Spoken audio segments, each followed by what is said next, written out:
Welcome to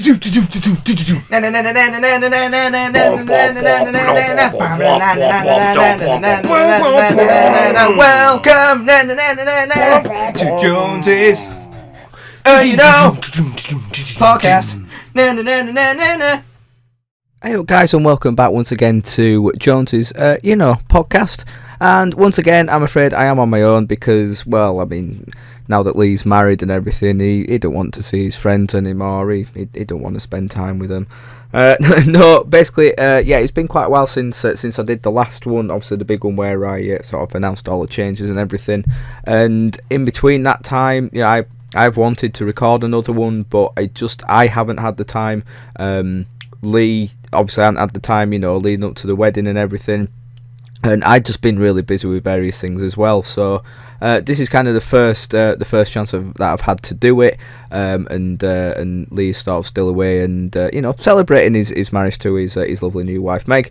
So I thought because there's been such a gap and there's been quite a bit to talk about, that I would just record a quick one tonight. Well, I say a quick one. I'm hoping it'll be around sort of 30 minutes, something like that, and there is quite a bit to get through. So what do I want to start talking about? What has happened? Well, let's talk about Lee's wedding, shall we?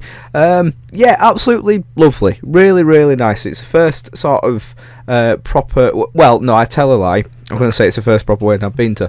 I went to. I was actually the page boy at 2 weddings when I was like sort of 5 and 6 years old. So like my memory from that, I really have very little memory of it. But those are sort of big, more kind of proper ones in a church and everything. The only other only other wedding I've been to was my brother's wedding, which was 10 years ago, I think, and that actually happened on the island of Kos in Greece. So that wasn't your ordinary kind of wedding. That was amazing. Oh God, spending a week there. That was like my first real drinking abroad kind of thing. I was all like 15 or something, and oh God, yeah, there's some stories from that time. So anyway, as a grown-up, this is the first sort of proper wedding I've gone to, and I'd been given all the best man duties, and without even being the best man, and I was given the duty of care of looking after Charlie, because Charlie doesn't go out much and do what he calls posh things. So yeah, he was feeling kind of nervous about things going wrong and everything, and yeah, something happened which I will get onto. So I had to basically look after Lee, Charlie and Will, who came round to mine on Friday night. It was Lee's birthday on the same day as well, so basically they all came round here Friday night.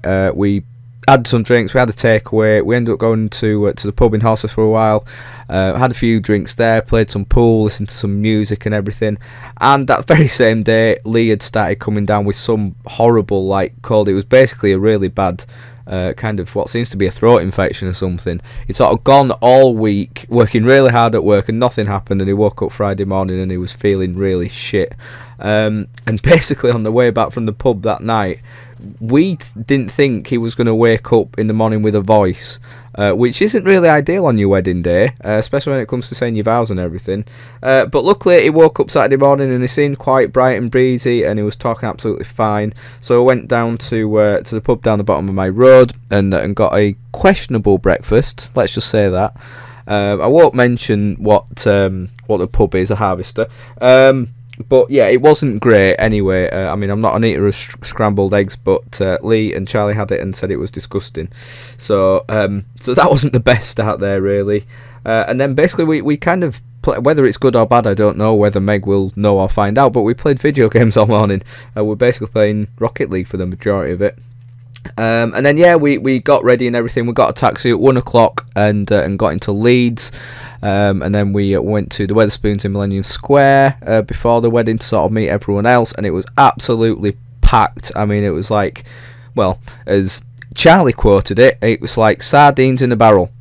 Not sardines in a can or in a tin can or anything. No, sardines in a barrel. Yeah, there was plenty of Charlie quotes from that day. So yeah, we stayed in there until I think it was about 3:15. So I had a little bit to drink in there. Then headed over to Leeds Town Hall, to the registry office, and sort of met up with everyone else and family members and everything. And yeah, it was such a lovely little ceremony. It was a very quick, very fast ceremony. Ceremony. But Meg looked lovely. Well, everyone looked lovely. It was just a really, really nice little gathering and ceremony. I had lots of nice pictures afterwards, and then we went up to Brown's restaurant, which I've never been to before. But yeah, I mean, it was packed, so it was kind of hard to get a proper feel for the place and everything. But we were put up on a little balcony that we were meant to have to ourselves apparently.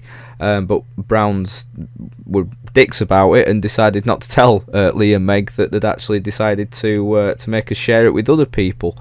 So that was basically the only downer of the day, to be honest, which in the grand scheme of things isn't really that bad. But yeah, really lovely. The service was great. The food was really, really nice. I really enjoyed the food, and lots of alcohol was had. That's all I'm going to say on that matter. But yeah, it was really fun because like people who maybe necessarily haven't met properly before or spoken properly before were sort of meeting up and talking and getting to know each other, and everyone just had a really great time. I had a good laugh and everything. You know, there were a few little kids there, like some of Lee's nieces, that were adorable and sort of going around and talking to everyone. And then the best thing about the night was literally right outside Browns were the Dodgems, which we had two separate goes on, and that was sort of again unexpected, but it just kind of it was just typical of us, and it kind of felt like it fit. You know, it was something that should have happened. And yeah, me and Will were actually the last people standing from everyone that went out. Me and Will got back to the hotel room at 3:15 in the morning. Everyone had started leaving Browns at about sort of 11:30 really. Well, people had been sort of leaving, you know, throughout the day. Like I say, there were people there with kids, so you know they left earlier, of course. But I think it had been such a long day, and everyone had started around sort of 1-2 o'clock. By the time it got to 11:30, people were starting to get tired. And then an hour was used up with me, Will, Charlie, and Lee's mum and stepdad trying to help Meg's dad get a taxi, and that was an absolute pain.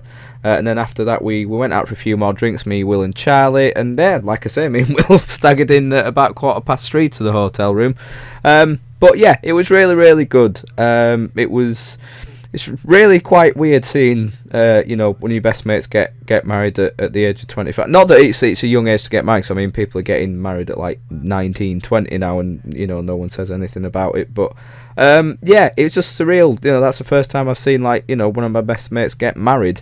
So, yeah, it was really nice. It was really great anyway. And it was just, yeah, so many memories were you know, made and created and everything. I just wish I'd have got more of it on camera and film, because it was really annoying during the ceremony. I didn't have my phone on me. Neither me, Will, or Charlie had our phones on us, because apparently with our phones in our suit pockets, it made it, apparently, and I quote, we look like squirrels. Trying to hide things away and pocket things away. So we had to give our phones away to some of the girls to look after, so I couldn't take any pictures during the ceremony. I'd made the decision not to film anything as well, which I kind of stand by, but I do wish I'd have got a little bit of something. But yeah, I mean, other people took loads of great pictures, and Sammy, our friend, was kind of taking the official picture and everything. So really looking forward to see how those turn out. I don't know why I've gone into this voice. Really, there was no need for it, so I'm going to revert back to Jonesy. Yeah, so that was good, and like I say, yeah, I do wish I would have taken more pictures myself, but other people did, so it doesn't really matter. So. Anyway, that's it. Everyone can sit down and relax now. We haven't got this big thing to remember and get things ready for, and well, apart from Christmas, yeah, I suppose there is Christmas to work up to. But anyway, let's not talk about Christmas. We've had too much of that since like late October, haven't we?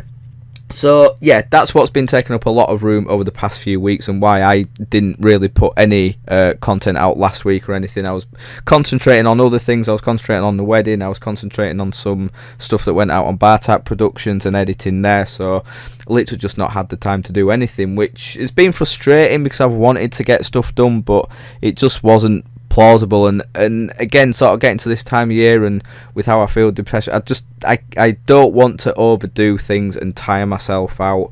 and it is frustrating. It's the most annoying thing in the world, but yeah, I think like a year ago I probably would have forced myself to do things, and although I would have got content out, I think in the end I probably wouldn't have been as happy as I should be with it, because I felt like I was, I'd be forcing myself to do it, and I wouldn't have been feeling on like kind of top of my game and everything. So yeah, hopefully things can calm down a bit now. I'm going to start getting things recorded. Hopefully after this I might do a question time. I will say something about that in a minute as well. I didn't tell you about the thing that Charlie did I? At the wedding, sorry. Yeah, that just refreshed my memory. Like I say, Charlie needed looking after because he doesn't do posh things, and he doesn't go out for big fancy meals and everything. So we got to Brown's after the wedding and everything, and we all had our set places, and I was sat in between Will and Charlie, and opposite me and Charlie was Lee's stepdad and dad. And Lee's stepdad, both his dad and stepdad, absolutely lovely people. Really been nice to get to know them over the past few weeks, actually.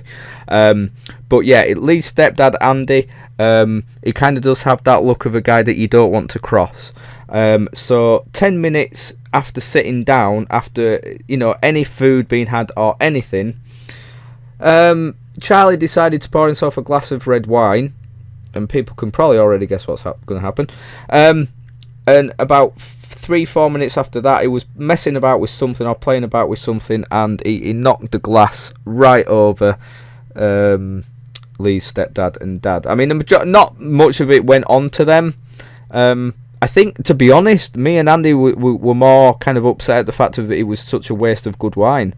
But yeah, the look that both Andy and Richard gave Charlie was just amazing. I wish I'd have got that on camera. But then for the rest of the night, they were fine with it. It wasn't a problem. But for the rest of the night, they kept sort of winding Charlie up and pretending like they were going to beat him up, and his funeral was going to be sooner than what he expected. So yeah, I think we now know why Charlie doesn't go out to kind of dinners and what he calls posh things. So that was, it just, out of everyone, it had to happen to Charlie. That's what me and Lee said. God, it was so funny. So, right, where the hell was I going? What was I going to say? Yes, I'm getting back into the swing of recording things. I'm going to do stuff leading up to Christmas. I'm going to record a video that I'm hopefully going to be putting out Christmas Eve, which is going to kind of be the first Christmas gaming video I've ever done. I'm hoping it works out. What I've got planned should be really fun and really good. I just hope it does work out, so we'll have to see. That'll be I'll be recording that over the next week or so, or when I get some spare time anyway. And yeah, just various other things. I'll be getting back into Game of Thrones. Hopefully I can plow on with that. It feels like I've been doing that for so long now. And the challenges, again, I keep mentioning them, but I will be doing them. I will be doing the likes of Dark Souls and all other kinds of things. So yes, I mentioned question time. I'll be recording that afterwards. I'm going to put the plea out now. I'm planning sort of between Christmas Day and New Year's. I'm hoping to do like a massive bumper question time video, kind of to finish the year off. And kind of just wiping the slate clean for whatever's been asked this year, and literally just kind of going through everything, whatever anyone wants to be asked. I will be going through that in this kind of bumper question time video, and sort of just make it a bit more fun, a bit more kind of festive, and kind of a way to end the year and everything. I mean, I do have an end of year video planned that I'm gonna do, and I need to start kind of getting video clips together for that actually. But yeah, I'm going to put the play out now. I will put the tweets out and maybe a separate video just asking for questions. But those of you that do watch or listen to this, then if you want to send in questions for this big bumper question time video, then you can either send them to my Twitter, which is at ChrisJonesLUSC, using the hashtag Jones's Questions, which a lot of people do. Steve, I know he does that a lot, and it's really makes it so much easier to collate things together. So make sure you use Jones's Questions on Twitter if you want to put your questions in, or you can leave them all on this video. Don't put them on any of my other question time videos. Leave them all in this video, in the comment section to this video. Any questions relating to absolutely anything in the entire world, no limit, just whatever you want, and I will answer it in this hopefully bumper question time video, sort of like I say, between Christmas and New Year's. So that's out of the way. On Oh no, I was just gonna say, yeah, the relating to the wedding and kind of the night out and everything. It was really great in Browns and everything, and like I say, after people started to go home, me, Charlie, and Will went out into Leeds, and we went to another Spoons and went to a Yates's and everything. And then we were stood waiting for about 45-50 minutes for a taxi for Charlie outside the big McDonald's opposite the light. Those of you that know Leeds will know where I mean, where all the taxis sort of pull up. And just sat there at that time, like I say, it was about 2:30 at this time. And just stood there made me realise why I don't like going out into Leeds for nights out anymore, or why I just don't like those kind of nights out in general anyway. I love going to, I love a good time, don't get me wrong, I love a good time, but my kind of idea of a good time is, how the reception went at the wedding, everyone sort of together in one place. I love going to pubs and sitting down and talking to people, and if there's a bit of dancing, fair enough, that's great. But, like, we went, we paid to get into Yates's, and it was just, it was music that I hated anyway. I'm not really into dance music and stuff like that would have been played. I sound like a grumpy old man, I do realise this. And just the way, like, people acted with you and around you, and you just kind of attract very strange and weird people. And I was just sat there. Charlie and Will could see that I wasn't really enjoying it, but I couldn't help it. I really couldn't help it. It was just, I don't feel comfortable in that environment. I'm not the most confident of people anyway. Even after a few drinks and kind of meeting new people, I'm usually all right with, like I say, if it's just like in a pub and you're meeting someone for the first time, or if it's in that, again, like the wedding reception, in that kind of environment, that's fine.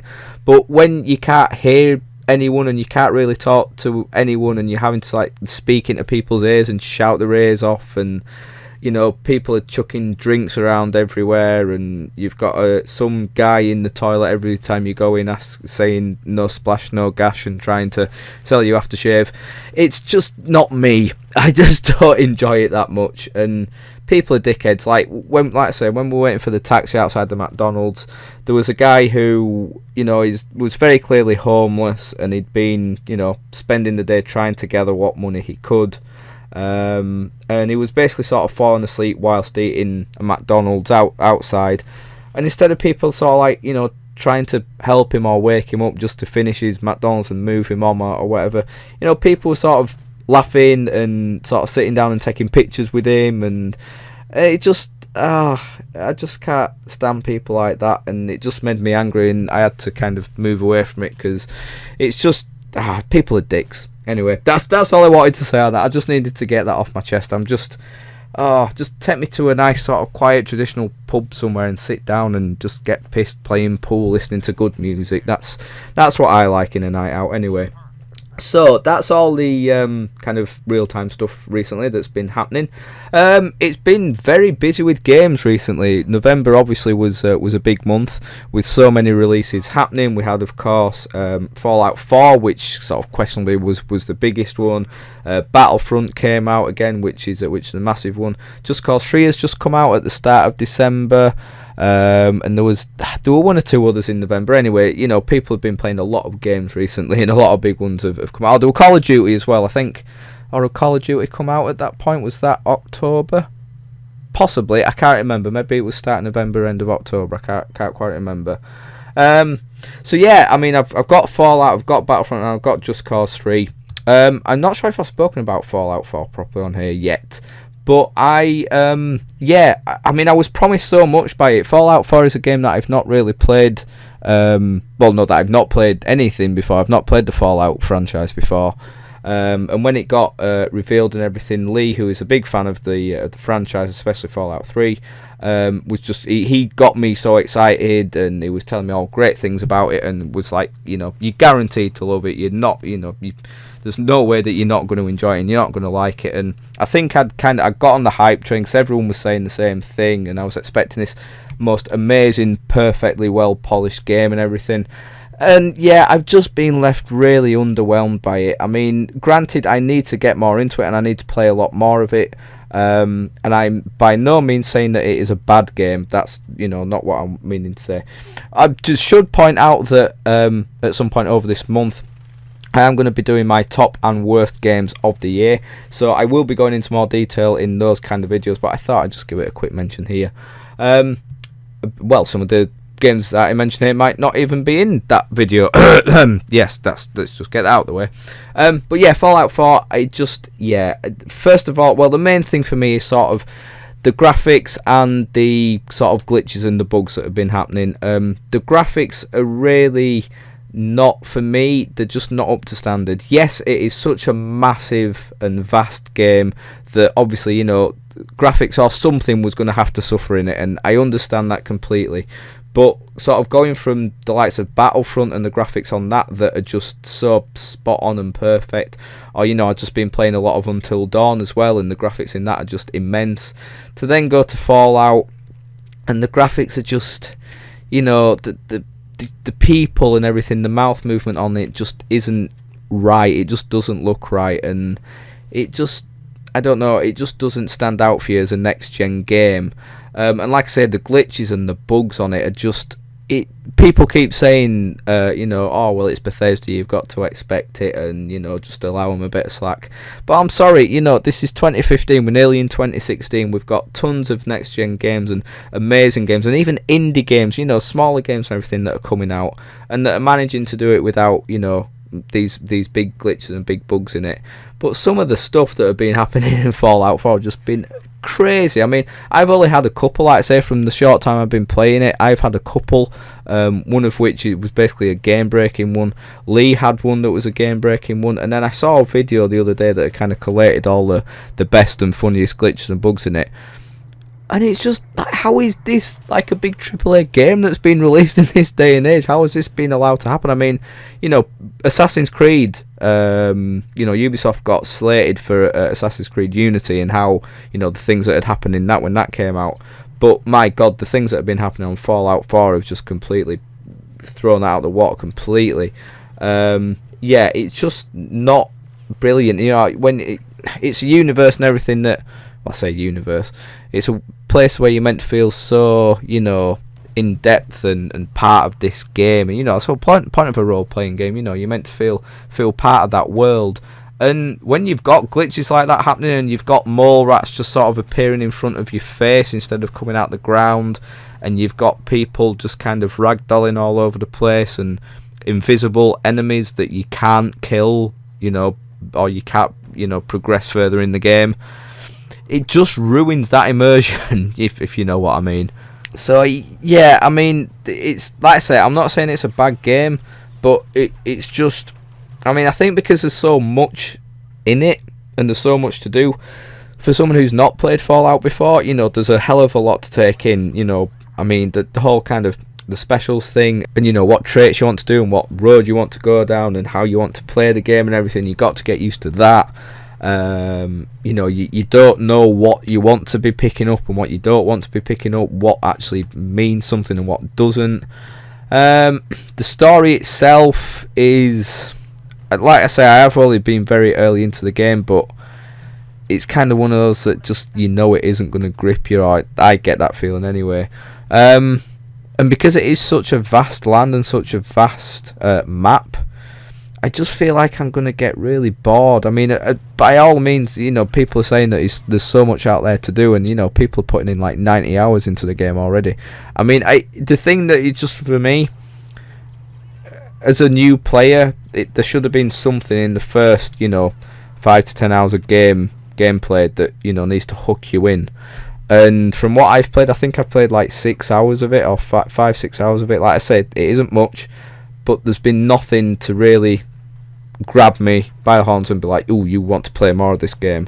You know, I've been wanting to play other games. I've been wanting to play Battlefront. I've been wanting to play bloody Rocket League, for Christ's sake. I've been playing that all year, and I've been choosing that over Fallout 4. But, you know, I need to play some more of it anyway, because I need to get some footage of it for certain things. So, yeah, we'll see about it anyway. So that's disappointing me. Battlefront, on the other hand, has been absolutely fantastic. I'm absolutely loving that to pieces.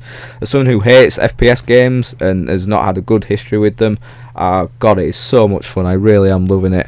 I seem to be doing alright with it as well. I'm actually topping the leaderboard sometimes, but Yeah, I mean the fact that it's Star Wars and Star Wars universe and everything, straight away that grabs my attention anyway. The visuals, as I've already mentioned, are just absolutely breathtaking. They're so stunning. The sound effects, the music is just, oh my god. I mean, it gave me goosebumps when I first heard it, and like the the TIE fighters and the ATSTs and everything. Oh god, it just sounds so good. And the gameplay itself, I mean, people have been slagging it off, and someone who doesn't play FPSs that much, maybe I'm not the ideal person to play it, but I've been really enjoying it. I can't really pick out any faults with it, but like I say, I don't play a lot of FPSs, so other people will know better than me. But the most important thing for me in the game is to have fun, and Battlefront has been, yes, it's a completely different game to Fallout, but that Battlefront has been giving me more fun than what Fallout has been doing. So yeah, Battlefront has been amazing. I just got Just Cause 3 the other day. I've not played much of that, but what I have played, again, just stupid, silly fun. That's what I want in a game, just something, again, it's a big immersive kind of map and everything, but something where you can actually have fun round every corner, and just such nice explosive terrain to it, and the graphics, again, I'm really enjoying in that as well. But yeah, I'm looking forward to getting more into that anyway, and it might even be a late kind of sneaker into my top 5 games. Well, no, I said top 5. I think it might be top 6 or top 7. I'm not sure. I'm yet to actually complete or decide what's going in my top and worst games of the year. I think my worst games of the year is sorted. So it's not been a bad game for years. No, it hasn't, Chris. It's not been a bad year for games, actually. So there's a lot less games on my worst than there is on my best, anyway.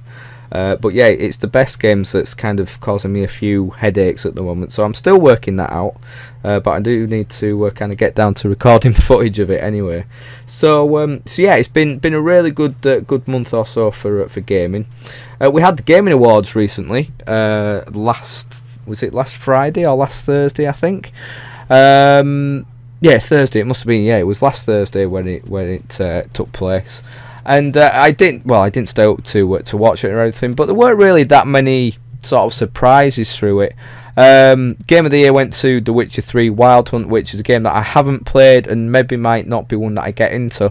But not a surprise, because it's kind of one of those games that I've seen so many people play, like, obviously follow a lot of YouTubers and a lot of commentators and everything, and it's that one game that from this year I've not seen anyone really say a bad word about it, or say anything too negative about it anyway. Like I say, Fallout 4 has kind of been split in opinion, Battlefront has been split in opinion, Just Cause 3, big games like that, Call of Duty, they've all been kind of split in opinion, whereas The Witcher 3 seems to have been the most solid game of the year. So for that to win that is no real surprise. Developer of the year was CD Projekt Red, so fair play to them there. The best indie game was Rocket League, which I'm so happy about. Absolutely loved Rocket League. It's just such a great, simple little concept to it, but done so well. Best mobile handheld game was Lara Croft Go. Not played any of that, but I was surprised because I'd really enjoyed Fallout Shelter. I kind of see why it didn't win, because Fallout Shelter just didn't really have that kind of long life aspect to it. You kind of played it for so long, and then the mechanics didn't change too much, but it was such an addictive game. But from what I've seen of Lara Croft Go, I can see why that won. Best narrative was Her Story. Personally, for me, I would have gone for Until Dawn, but again, I can see why Until Dawn didn't win. Like the start of the story and the way it went, it wasn't really that well done script wise. But just for me, the way it grabbed me in and got me into the story and had so many twists and turns, I really enjoyed it. But it was Her Story that won, and from what I've seen of it, I don't know, maybe I'm missing something with it, but I wasn't really too much of a fan of kind of the acting in it and the style, but yeah, anyway, that's what won that. Best art direction was Ori and the Blind Forest, which everyone seems to be going mad about and said great things about, so I have nothing too much to say about that really, apart from to say that Batman Arkham Knight was an absolutely gorgeous game to play, so that would have been my choice anyway. Best score and soundtrack has gone to Metal Gear Solid.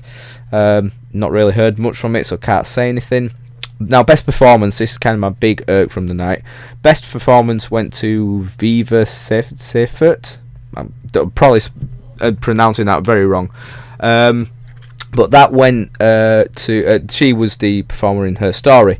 Now, as I just mentioned, I've not played it, but from what I've seen, it just wasn't. I mean, it was okay acting. Don't get me wrong, it was okay, but there was nothing amazing, about it. I mean, I suppose it's different from the fact it's her actually really speaking to camera and having to do all like proper acting and everything, whereas the others are obviously voiceovers. But for me, it should have been Mark Hamill as the Joker in Batman Arkham Knight. I mean, he's done the Joker in various other games, but Mark Hamill was absolutely amazing as the Joker. I mean, the Joker in Batman Arkham Knight is just brilliant, just so great, so funny, but so creepy at the same time. It's just a fantastic performance, and even what I've seen of the others, Doug Cockle as Geralt in The Witcher 3 seemed absolutely amazing. Camilla Luddington as Lara Croft in Rise of the Tomb Raider, absolutely fantastic. So I don't know, it's kind of one of those proper critique kind of awards that I would say for that one. But anyway, we move on. What else was there? Let's kind of go through. Best shooter was Splatoon, and that's in the same category as Call of Duty, Destiny, Halo 5 and Star Wars Battlefront. So yeah, I mean, I'm not a big fan of those type of games anyway. I mean, obviously for me, Destiny would not have got it. Call of Duty does actually look okay. Again, as somebody who's not a big fan of that franchise, Call of Duty has actually looked quite good. Halo 5 Guardians, I'm not interested, but people said good things about it, and obviously Battlefront for me has been amazing. So yeah, Splatoon won that one anyway. Best action adventure game went to Metal Gear Solid. Again, no kind of real query with that. Best RPG went to The Witcher 3. Again, not surprised by that because it did look pretty good. Best fighting game went to Mortal Kombat, which I agree with, that looked really fun. Best family game went to Super Mario Maker, which again, out of everything that's there, I would agree with that. I gave Super Mario Maker quite a hard time when it was kind of announced at E3. Well, no, I gave Nintendo a hard time because they were making such a big deal of it, but the more I've seen of it, the more I actually really want to play it. So I can see why that's won Best Family Game. Rocket League won Best Sports and Racing Game, which I find amazing. So many kind of like FIFA fanboys and Forza fans and racing game fans and Pro Evo fans are just like, how the fuck is this fucking car football game won it? And it's amazing. Best multiplayer went to Splatoon again, which again in a contest with Call of Duty, Destiny, Halo 5 and Rocket League. Most anticipated game has gone to No Man's Sky, which is no surprise. I mean, it's my most anticipated game of next year, but it could quite easily have gone to maybe Uncharted 4 or Horizon Zero Dawn. But yeah, No Man's Sky for me, definitely. Then it's all the esports players and teams and everything. Trending gamer was Greg Miller, who I have no idea who he is. And yeah, that was pretty much it. Like I said, not too many surprises from those winners. But yeah, I'm just really glad that Rocket League won something. Just gutted that Mark Hamill didn't win Best Performance, because for me it was the best performance. I'll just quickly point out as well, it's a bit of a shout out to a website called the Geek Axis, who basically it's a lass called Chelsea who I've recently been talking to, and she just writes a few sort of articles every now and again about various things. She talks about sort of indie games recently. She's got an indie games weekly that she does. She's talked about fandoms and why they get a hard time. She did all that about the gaming awards and released all the winners and losers and everything. And she's done stuff before, like what to expect for Fallout 4. Her going to Comic-Con in London in October, and yeah, it's just a really great little website. Chelsea herself is absolutely great, really into all things nerdy and geeky. She also did a great websites for geeky Christmas gifts, which is if you're struggling for ideas, maybe for fellow nerdy or geeky friends or partners or family members or whatever, then have a look there, because there's some great ideas on there. So yeah, go check it out, the Geek Axis. I will put a link in the description, and go give Chelsea some love. So that is that. And do you know what? I think that's pretty much all that I need to say for this episode of the podcast. Has anything else happened to me since last time I spoke to you? Well, look, things are always happening. I'm such a busy guy and all that. No, there's not really anything that's happened. Oh God, yeah, no, I'm telling a lie. Doctor Who finale. finale to season 9. I finally got around to watching it last night, and yeah, it made me tear again. I mean, it had already made me tear 2 episodes previous to that. That didn't make me tear, that made me cry properly for the first time in ages, which I wasn't expecting. But yeah, do you know what? I have really, really loved this season of Doctor Who. For me, it was going to be kind of a make or break one, because season 8 kind of really properly introducing Capaldi, obviously, as the new Doctor. It was hit and miss for me. You know, there were quite a few episodes in there that just didn't hit the spot with me, and I just couldn't get on with the Doctor. You know, the way they were taking him, you know, it was too harsh. It was too harsh of a Doctor. You know, I wanted a much darker and deeper Doctor, but I think they maybe just overstepped the mark with it. Whereas in this season, they've just got that great balance with Peter, or he's got the great balance, should I say. He's been fantastic. You know, the massive speech that he gave at the end of, was it episode 6? Episode 5? I can't remember. Basically the one at the end of the Zygon invasion, the second part. That just made me fall in love with his Doctor. I wasn't sure if it was ever going to happen, but that speech was just amazing. It really, really was great. Kind of one of those moments that you would quote. You know, every Doctor kind of has like a quote and everything, and I think, you know, certain parts of that would definitely be with those for Capaldi anyway. But yeah, you know, I don't want to spoil anything for those that maybe haven't seen it yet or anything. But the way they've handled Jenna Coleman's departure, that's not a spoiler because that's been well documented. Jenna Coleman's departure as Clara has been really, really well done. I was very, very surprised by the outcome of it, but I'm really kind of pleased about it in a way as well, I suppose. But yeah, a really cracking season. It did have its down part. I mean, I wasn't much of a fan of... what was it? Was it the girl who died? Where Ashilda was first introduced to us. I like the concept of that and introducing Ashilda as the character and starting all that off, but the actual episode itself, you know, some crazy Viking guy in a spaceship in the sky, it was too silly. It was just too silly for me. It was kind of like a dinosaurs on a spaceship thing again. I wasn't really too much of a fan of that.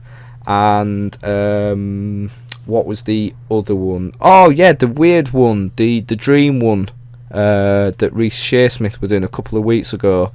It just didn't fit in with the series at all. It just had no, unless it's setting something up for next season, there was just no real meaning behind it, and it was just one of those that was trying to be too deep and too clever. And I mean, it just went straight over my head. I mean, whether it was meant to be like that and that's the outcome they wanted, but I mean, there's a lot of people that must have been left scratching their head after that one, because I know I was, like I say. So yeah, apart from those, it was, you know, so many great episodes, so many great moments, a lot of touching moments, and happy and sad moments. And yeah, I look forward to the next series. I don't know if I'm looking forward to the Christmas special. Again, it looks like it's just going down the road of being too silly. I know that the Christmas episodes tend to do that, but yeah, kind of having Matt Lucas in it and Greg Davis as the main bad guy, I think maybe that's why I'm going to struggle with it, because I love Greg Davis as a stand-up comedian, and obviously he's been in In-Betweeners and various other stuff. So seeing him being like this big bad robot guy whose head can detach from it, just I don't know. I mean, when they announced River Song was going to come back into it, I was just like, oh my god, it's going to be so good, and it seems like they're just going down the silly route with it, but we'll see anyway. I don't want to judge too harshly before I've even seen it, but yeah, anyway, I was really happy with the series and the finale and how it ended. And I'm going to stop before I hyperventilate talking too much about Doctor Who. So I do think that is everything that I've got to talk about. Anything else I will do in another podcast. I'll probably be doing another podcast before the end of the year anyway, or maybe before Christmas. I'll probably try and get Lee in for one last podcast. Maybe looking back at the year on gaming. I think that's going to be something we'll have to do.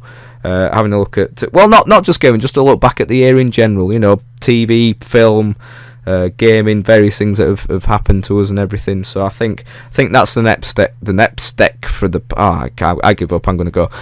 So yeah, like I said, guys, earlier, if you want to leave questions for that bumper question time episode, then either leave them in the comments below on this video and no other ones, or at my Twitter at ChrisJonesLUFC using the hashtag Jones's Questions, and that'd be really much appreciated.